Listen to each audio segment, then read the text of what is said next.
Hello student, तो अभी हम लोग सॉल्व करने वाले हैं स्यूरमा चैप्टर 3 के क्वेश्चन नंबर 32 और 33 को। और स्टूडेंट इसके पहले के जितने भी क्वेश्चन हैं उन सारे क्वेश्चन के सॉल्यूशन के लिंक आपको नीचे डिस्क्रिप्शन बॉक्स में मिल जाएंगे या फिर आप प्लेलिस्ट में भी जाकर देख सकते हैं। तो प्लीज़ जो भी स्टूडेंट चैनल पर नया है चैनल को सब्सक्राइब करें, लाइक करें, शेयर करें। और देखते हैं स्टूडेंट क्वेश्चन नंबर 32। स्टूडेंट ये क्वेश्चन कह रहा है, इनफैक्ट दोनों ईजी ही क्वेश्चन है student, formula based question in fact, ठीक है। Question number 32, a ball is thrown horizontally from a point 100 meter above the ground with a speed of 20 meter per second. Student ये question है horizontal projectile motion का ये case है। एक ball को ठीक है, एक बॉल को हॉरिजॉन्टली प्रोजेक्ट किया जाता है with a speed of 20 meter per second. इसको v नॉट से डिनोट करते हैं। This is given 20 meter per second. कितने हाइट से? 100 मीटर अबव द ग्राउंड। ये आपका ग्राउंड हो गया स्टूडेंट। तो ग्राउंड से कितने हाइट पे? 100 मीटर। इसको अगर h से डिनोट करें, this is given 100 meter. Clear है स्टूडेंट? 100 मीटर हाइट से 20 मीटर पर सेकेंड के स्पीड से हॉरिजॉन्टली इसको प्रोजेक्ट किया जाता है। तो क्या क्या हम लोगों को निकालना है? पहले पार्ट में निकालना है the time it takes to reach the ground. Obvious इसका मोशन आप समझ सकते हैं, कुछ इस तरह का इसका मोशन होगा। हॉरिजॉन्टल प्रोजेक्टाइल मोशन का ये केस है। तो कितना देर लगा? सपोज कीजिए ये t इक्वल्स टू 0, तो यहाँ पे इनिशियली है। और मान लेते हैं स्टूडेंट इसको ये कितना देर इसको ग्राउंड पर आने में लगा, या फिर कहें कि ये कितनी देर तक एयर में रहा। इसको स्टूडेंट कहते हैं टाइम ऑफ फ्लाइट। इसको नॉर्मली हम लोग TF से डिनोट करते हैं। तो ये मान लेते हैं ये यहाँ पे आ गया TF टाइम के बाद। तो इसको सिंबॉलिकली इस तरह से लिखेंगे T इक्वल्स टू TF। यहाँ पर ये इनिशियली T इक्वल्स टू 0 पे यहाँ पे था, हॉरिजॉन्टली प्रोजेक्ट किया गया 100 मीटर के हाइट से। TF टाइम के बाद, मतलब टाइम ऑफ फ्लाइट टाइम के बाद, ये यहाँ पे ग्राउंड पे पहुंच गया। Clear student? तो पहले पार्ट में पूछ रहा है find the time it takes to reach the ground, मतलब इसका टाइम ऑफ फ्लाइट निकालना है। दूसरे में the horizontal distance it travels before reaching the ground तक पहुंचने पर ये कितना हॉरिजॉन्टल डिस्टेंस ट्रैवल किया। इसको रेंज कहते हैं स्टूडेंट, इसका नॉर्मली इसको रेंज कहते हैं। इसको नॉर्मली r से डिनोट करते हैं। तो रेंज हॉरिजॉन्टल डिस्टेंस कितना ट्रैवल किया, ये r का वैल्यू भी निकालना है। और साथ ही साथ the velocity, direction and magnitude both with which it strikes the ground, और कितने स्पीड से। चलिए टाइम ऑफ फ्लाइट को थोड़ा सा यहाँ पर लिखते हैं। This is t equals to time of flight. Clear student? और ये कितने स्पीड से ग्राउंड को स्ट्राइक किया, ये हमें निकालना है स्टूडेंट। ये भी हमें निकालना, मान लिया v स्पीड से स्ट्राइक किया तो वो v का वैल्यू भी निकालना है, उसका मैग्नीट्यूड और डायरेक्शन दोनों निकालना है student. Directly formula based question है, हॉरिजॉन्टल प्रोजेक्टाइल का केस है। तो टाइम ऑफ फ्लाइट जो होता है student, this is given bye √2h/g। Clear student? Range जो होता है this is given bye v not, कितना स्पीड से फेंके हैं, इनटू टाइम ऑफ फ्लाइट, और कितना स्पीड से ग्राउंड को स्ट्राइक किया, this is given bye v not square, जिस स्पीड से आप फेंके हैं, प्लस 2gh, जहां पे h जो है वो हाइट हो गया, कितने हाइट से आप इसको फेंके। क्लियर है? ये फॉर्मूला है और बहुत ही आसान स्टूडेंट, इसका डेरिवेशन भी बहुत इजी है, बहुत आसानी से इसको आप ड्राइव भी कर सकते हैं। थोड़ा सा क्विकली हम लोग देख लेते हैं कि कैसे ये फॉर्मूला आता है। ध्यान दीजिएगा, ये सिचुएशन है, मान लेते हैं ये यहाँ पे आपका ओरिजिन है, ओरिजिन मान लेते हैं, this is your x axis, और ये नीचे इसी डायरेक्शन में, चलिए हम लोग इसको वाई एक्सिस मान लेते हैं, ठीक है। तो देखिए फॉर वर्टिकल मोशन के लिए हमारे पास स्टैंडर्ड इक्वेशन है f equals to ut plus half at square, एकदम बेसिक तरीके से। प्रोजेक्टाइल मोशन स्टूडेंट जो केस होता है, ये सिंपली हॉरिजॉन्टल मोशन और वर्टिकल मोशन दोनों का कॉम्बिनेशन होता है। तो आप जब भी किसी भी तरह का कोई कंफ्यूजन हो तो बिल्कुल एकदम जनरल तरीके से आप इसको सॉल्व करें। हॉरिजॉन्टल के लिए अलग इक्वेशन लिखे, जो इक्वेशन जानते हैं हम लोग, वर्टिकल के लिए अलग लिखें, साइन को ध्यान में रखते हुए। जैसे देखिए वर्टिकल मोशन के लिए हम लिख रहे हैं, वर्टिकल मोशन के लिए ये स्टैंडर्ड इक्वेशन है हमारे पास, s इज द डिस्प्लेसमेंट, ये 0 है तो वर्टिकल डिस्प्लेसमेंट कितना हुआ, तो h हुआ, यही तो वर्टिकल डिस्प्लेसमेंट है। शुरू में 0 था, बाद में h हाइट पे चला गया यहाँ पे, तो वर्टिकल डिस्प्लेसमेंट h हो गया। u is the initial velocity, तो वर्टिकल मोशन में हम लोग लिख रहे हैं, तो वर्टिकल डायरेक्शन में इनिशियली इसका कोई स्पीड था नहीं था, इसको हॉरिजॉन्टली प्रोजेक्ट किया गया है, तो इनिशियली वर्टिकल डायरेक्शन में इसका कोई स्पीड नहीं था, मतलब u 0 हो गया। चलिए t क्या है, टाइम ऑफ फ्लाइट है। क्लियर है? t टाइम के बाद इसका डिस्प्लेसमेंट h हुआ है, t टाइम के बाद तो टाइम ऑफ फ्लाइट, t हम लिख रहे हैं इसको प्लस हाफ इनटू एक्सेलरेशन, इस पर एक ही एक्सेलरेशन तो ये नीचे की ओर लग रहा है जी, वाई एक्सिस नीचे की ओर मान रहे हैं तो प्लस जी, मतलब जी सीधे जी एक्सेलरेशन से नीचे की ओर आ रहा है, T is the time of flight का स्क्वायर। यहाँ से आप देख सकते हैं h equals to G T F का स्क्वायर बाई 2, और यहाँ से आप देख सकते हैं T F time of flight जो आपका निकल रहा है, 2h इधर जाएगा, जी इधर आपका है, मतलब 2h बाई जी का square. This is the formula for time of flight. Clear student? चलिए ठीक है, देखिए फॉर हॉरिजॉन्टल, इसका रेंज निकालना है तो फॉर हॉरिजॉन्टल मोशन, इसका जो हॉरिजॉन्टल डायरेक्शन में जो मोशन हुआ है, अब उसके लिए हम लोग इक्वेशन लिख रहे हैं। Again we have s equals to ut plus half T square. अब सारा चीज हम लोग हॉरिजॉन्टल डायरेक्शन में लिखेंगे, तो भाई हॉरिजॉन्टल डायरेक्शन में इसका कितना डिस्प्लेसमेंट हुआ है, t इक्वल्स टू 0, इनिशियली ये यहाँ पर था, ठीक है, और फाइनली हॉरिजॉन्टल डायरेक्शन में ये इतना दूर चला गया, मतलब इसका रेंज कितना है, एक्स एक्सिस है, पॉजिटिव एक्स एक्सिस है, तो r हो गया, मतलब डिस्प्लेसमेंट r हो गया, ठीक है। Initial speed along horizontal direction, तो हॉरिजॉन्टल डायरेक्शन में इनिशियल स्पीड कितना है v0, ठीक है, इनटू टाइम कितना हो गया, कितना टाइम के बाद इसका हॉरिजॉन्टल डायरेक्शन में डिस्प्लेसमेंट r हुआ है, तो tf टाइम के बाद, ठीक है, plus half into acceleration along horizontal direction, तो हॉरिजॉन्टल डायरेक्शन में इसका कोई एक्सेलरेशन है नहीं, ये तो जैसे ही प्रोजेक्ट किया गया इस पर सिर्फ और सिर्फ एक ही एक्सेलरेशन है, acceleration due to gravity which is acting in vertically downward direction, मतलब हॉरिजॉन्टल डायरेक्शन में कोई एक्सेलरेशन नहीं है, मींस 0 इनटू टीएफ का स्क्वायर, तो ये टोटल टर्म आपका 0 हो जाएगा। यहां से आप समझ सकते हैं रेंज जो होगा this is given by v0 into time of flight. Clear student? ये इसका कितना स्पीड से ग्राउंड को स्ट्राइक किया, अब आप समझ सकते हैं। इस चीज को निकालने के लिए इसका हॉरिजॉन्टल डायरेक्शन में स्टूडेंट ये इसको आप ब्रेक करेंगे, ये हॉरिजॉन्टल डायरेक्शन में vx इसका हॉरिजॉन्टल कंपोनेंट हो गया, इस डायरेक्शन में इसका कंपोनेंट हो गया vy, ठीक है। तो मतलब tf टाइम के बाद इसका हॉरिजॉन्टल डायरेक्शन का वेलोसिटी निकाल दीजिए और वर्टिकल डायरेक्शन में जो वेलोसिटी है वो निकाल दीजिए, सिंपल, वहां से आप निकाल सकते हैं। देखिए यहां से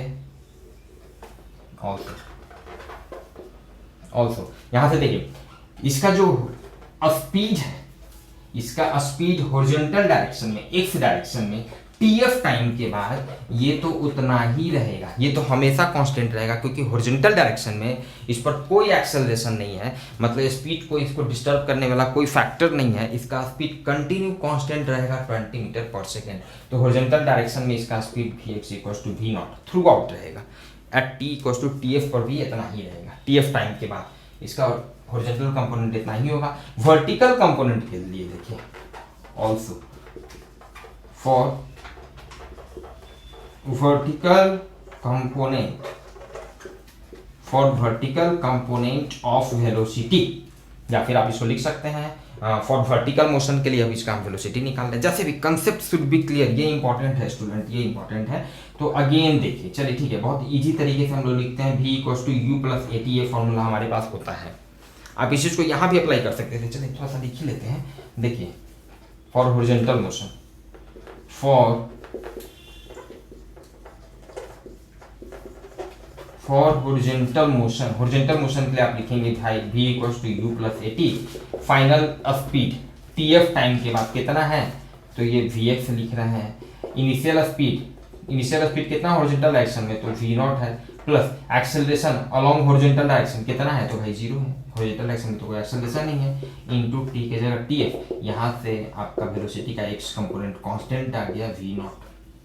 क्लियर है? वर्टिकल डायरेक्शन में लिख रहे हैं, वर्टिकल डायरेक्शन में वेलोसिटी tf टाइम के बाद मान लेते हैं ये vy है, इसका इनिशियल कंपोनेंट वर्टिकल डायरेक्शन में लिख रहे हैं, तो इनिशियली कोई वेलोसिटी था वर्टिकल डायरेक्शन में नहीं, इसको तो हॉरिजॉन्टली फेंके हैं तो 0, ठीक है, पर प्लस चलिए वर्टिकल डायरेक्शन में इसका एक्सेलरेशन, तो g y एक्सिस नीचे ही क्यों माने हैं तो प्लस ही लेंगे, तो g इंटू t के जगह tf, ठीक है, tf टाइम के बाद इसका स्पीड जो है वर्टिकल डायरेक्शन में 0 से vy हो गया है। क्लियर है student? This is vy equals to gtf। यहाँ से आप समझ सकते हैं tf का value root under 2h by G put कीजिएगा तो this becomes root under 2gh आ जाएगा, ठीक है। So speed speed at T equals to T F. T F time के बाद इसका स्पीड क्या हो जाएगा, इसका स्पीड क्या हो जाएगा भाई, तो ये स्पीड एक्चुअल में है क्या, ये वेलोसिटी का X component I plus velocity का वाई कंपोनेंट जे, इसलिए स्पीड, इसका स्पीड मतलब इसका magnitude, this is V X का स्क्वायर प्लस वी वाई का square, simple vector, this is V X का स्क्वायर मतलब वी नॉट का स्क्वायर प्लस वेलोसिटी का वाई कंपोनेंट का स्क्वायर, इसका स्क्वायर मतलब रूट अंडर 2gh का स्क्वायर मींस प्लस 2gh, मतलब भी आपका निकल गया स्पीड इसका, this root under V not square plus 2gh। तो ये formula as a formula in fact आपको याद भी होना चाहिए, आप अगर याद किए हुए तो बहुत अच्छी बात है, और अगर समझ कर याद किए हुए हैं तो और भी अच्छी बात है। Clear student? तो चलिए अब इसका सिंपली हम लोग सारा वैल्यू पुट करते हैं और इसका आंसर देखते हैं क्या आता है।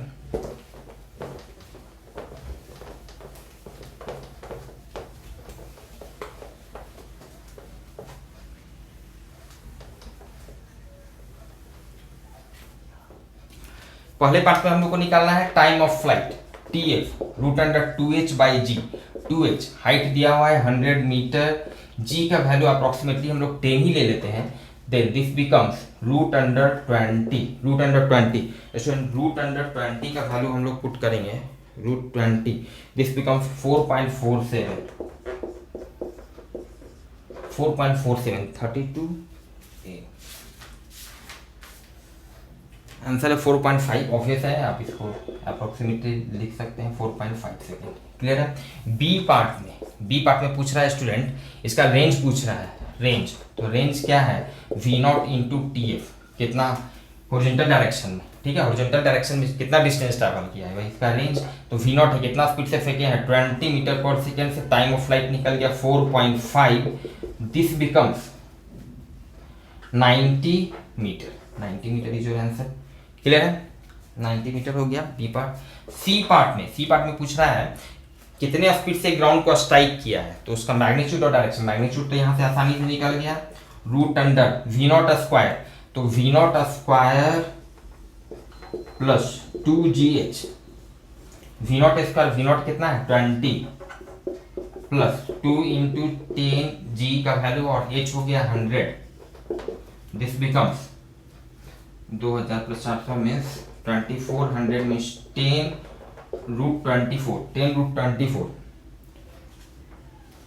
रूट 24 का वैल्यू आपका आता है 4.89, अच्छा 4.9, तो 4.9 this becomes almost 49 metre, C part 49 metre, obvious है 49 मीटर पर सेकेंड, ये स्पीड हम लोग निकाल रहे हैं स्टूडेंट, 49 मीटर पर सेकेंड, ये इसका मैग्नीट्यूड हो गया स्टूडेंट, और आप समझ सकते हैं this is your V X, देखिए अलग से फिगर हम ड्रॉ कर रहे हैं, this is your V Y.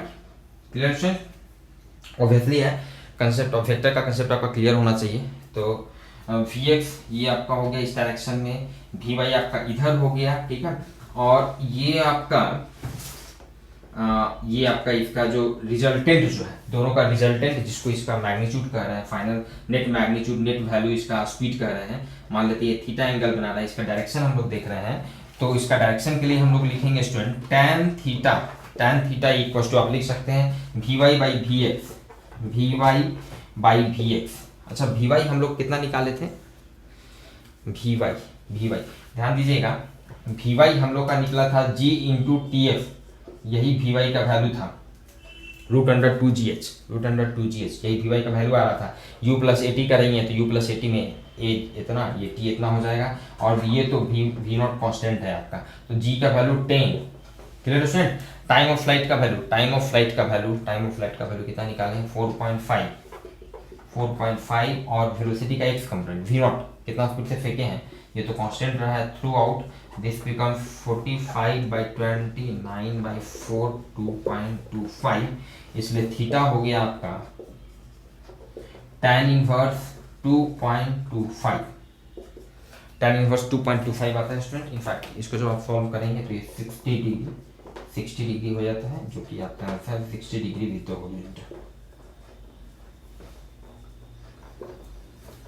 Clear है? डाटा के लिए परेशान नहीं होना, बिल्कुल नहीं परेशान होना है। एग्जाम में आपको नॉर्मली ऐसा वैल्यू आएगा जिसका वैल्यू आप जान रहे होते हैं, या फिर अगर नहीं भी पता है तो उसका वैल्यू इनफैक्ट आपको दिया रहेगा क्वेश्चन में ब्रैकेट में करके, तो इसके लिए परेशान नहीं होना बहुत ज़्यादा। Clear student? तो स्टूडेंट फिर हम लोग देखते हैं अब नेक्स्ट क्वेश्चन, क्वेश्चन नंबर 33, ठीक है।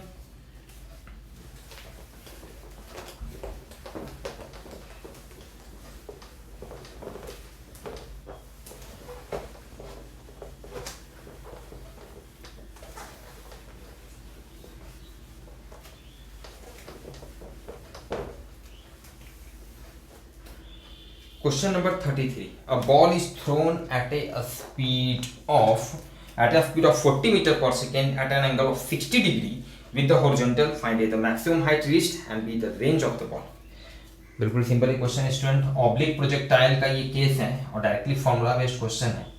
अब क्या है कि सब चीज को ड्राइव कर सकते हैं, लेकिन समझ सकते हैं कि हम लोग प्रॉब्लम बना रहे हैं तो हर जगह डेरिवेशन तो फिर कोई फायदा नहीं है। आपको पता होना चाहिए भाई ये सब फॉर्मूला बेस्ड है, फॉर्मूला कैसे आता है, क्लियर है। ऑब्लिक प्रोजेक्टाइल का केस है, अगर किसी बॉडी को आप प्रोजेक्ट करते हैं, मान लिया v0 स्पीड से ग्राउंड से अल्फा एंगल बनाते हुए, किसी बॉडी को आप प्रोजेक्ट करते हैं v0 स्पीड से, तो ये इसका मैक्सिमम हाइट होता है। This is the maximum height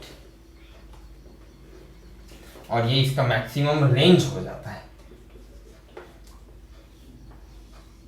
normally आपसे नोट करते हैं तो मैक्सिमम हाइट लिस्ट, तो मैक्सिमम हाइट का स्टूडेंट फॉर्मूला होता है v0 square sine square alpha by 2g, जहां पे v0 हो गया speed of projection, alpha is the angle of projection, जितना एंगल पे आप प्रोजेक्ट कर रहे हैं इसको ग्राउंड से, क्लियर है। तो v0 का वैल्यू आपको दिया हुआ है student, thrown at a speed of 40 metre per second, v0 40 metre per second at an angle of 60 degree, मतलब अल्फा का वैल्यू 60 डिग्री, तो v0 हो गया आपको 40 का square into sine square 60 degree divided by 2g, g का value 10 यहाँ पर कहीं दिया गया लेने के लिए, दिस इज 1600। साइन 60 डिग्री का वैल्यू ध्यान दीजिएगा स्टूडेंट, √3/2 का स्क्वायर करेंगे तो 3/4, तो ऊपर में 3 हो गया, नीचे में 2 इंटू 10 इंटू 4, क्लियर है। ये हो जाएगा आपका फाइनली 20 इंटू 3 में 60 मीटर, ये इसका मैक्सिमम हाइट हो गया स्टूडेंट, 33 का है, क्लियर है। और बी इसका रेंज पूछ रहा है, the range of the ball का रेंज क्या है, मतलब हॉरिजॉन्टल डायरेक्शन में कितना डिस्टेंस ट्रैवल किया, ये इसका रेंज है, तो रेंज को आर से डिनोट करते हैं। This is given by v0 square sine 2 alpha by g, v0 square sine 2 alpha by G. दोनों के फॉर्मूला में ध्यान दीजिए, मैक्सिमम हाइट में क्या होता है, साइन स्क्वायर हो जाता है, v0 स्क्वायर दोनों में होता है, मैक्सिमम हाइट में ऊपर में साइन स्क्वायर अल्फा होता है, रेंज में होता है साइन 2 अल्फा, ठीक है। और ये स्क्वायर वाला जो है ये यहाँ पे 2 बन जाता है और यहाँ का 2 हट जाता है, यहाँ पर ये g हो जाता है, v0 square sine 2 alpha by G. आप जैसे भी अपने तरीका से इसको याद रखें, ठीक है। v0 का वैल्यू स्टूडेंट है कितना, 40 मीटर पर सेकेंड का स्पीड से फेंके हैं, दिस इज साइन 2 अल्फा, ध्यान दीजिएगा अल्फा का वैल्यू है 60 डिग्री, तो ये है sine 2 into 60 degree, sine 120 degree हो जाएगा, साइन 120 डिग्री। ये हम लोग अल्फा का वैल्यू यहाँ पे 60 दिया हुआ है और v0 कितना दिया हुआ है, 40 मीटर पर सेकेंड, शुरू में लिख लेना चाहिए था। g का value 10, this is 60 sine 120 sine 90 plus 30 cos 30 की वैल्यू √3/2।